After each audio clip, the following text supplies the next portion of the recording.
दोस्तों, आज मांगलिक दोष को समझते हैं। सच्चाई बनाम डर का जो फासला है, ये आज मैं दूर करने वाला हूँ। मांगलिक दोष को लेकर समाज में जितनी श्रद्धा है, उससे कहीं ज़्यादा डर है। भारत में शादियों के दौरान कुंडली मिलान में यह सबसे चर्चित विषय होता है। चलिए इसके पीछे की सच्चाई और अंधविश्वास के बीच के फर्क को समझते हैं।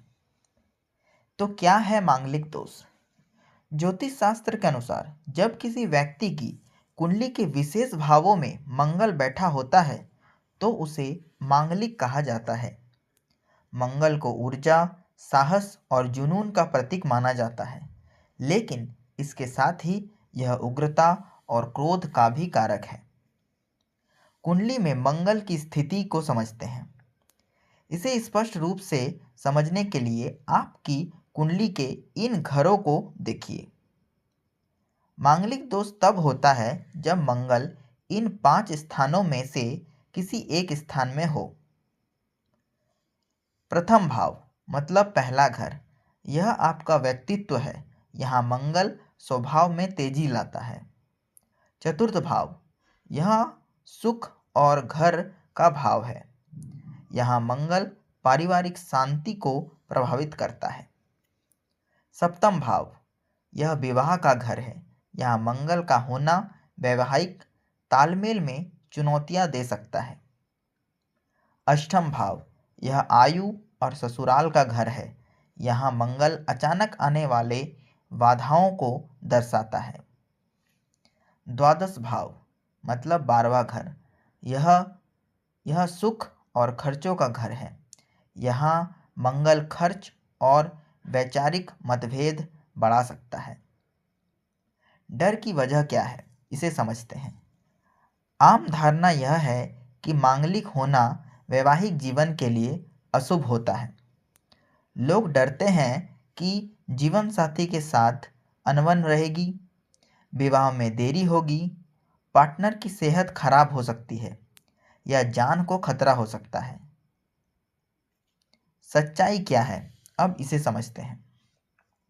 मांगलिक दोष से डरने के बजाय इन तथ्यों को समझना जरूरी है। यह बहुत आम है। सांख्यिक रूप से देखा जाए तो दुनिया के लगभग 40 से 50% लोगों की कुंडली में मंगल इन भावों में होता है, यानी हर दूसरा तीसरा व्यक्ति मांगलिक है। अब दोष को काटना कैसे है? ज्योतिष में परिहार का नियम बताया गया है।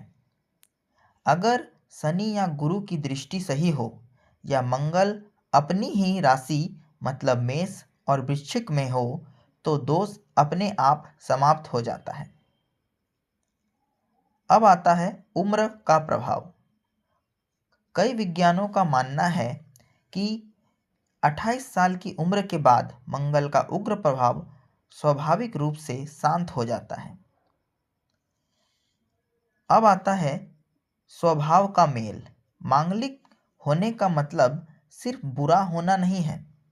इसका मतलब है कि व्यक्ति ऊर्जावान और स्पष्टवादी है। तो मांगलिकों की शादी इसलिए सफल होती है क्योंकि उसकी एनर्जी लेवल मैच करती है। अब बात करते हैं मिथक बनाम वास्तविकता। मिथक क्या है?